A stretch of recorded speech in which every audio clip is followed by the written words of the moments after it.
आगामी लोकसभा निवडणुकीच्या पार्श्वभूमीवर उपमुख्यमंत्री अजित पवार यांचे चिरंजीव युवा नेते जय पवार यांचा दौरा सुरू आहे। आज जय पवार यांनी बारामती तालुक्याच्या ग्रामीण भागात भेटी दिल्या।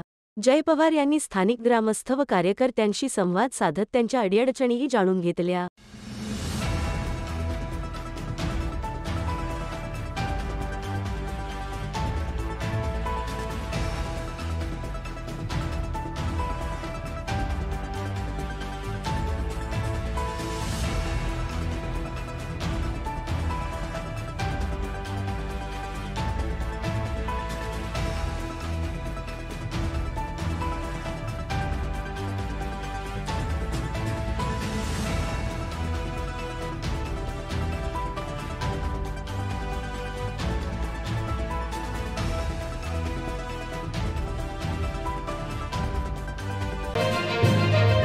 अशाच नवनवीन बातम्यांसाठी टॉक इंडिया न्यूज चॅनलला लाईक, शेअर आणि सबस्क्राईब करा।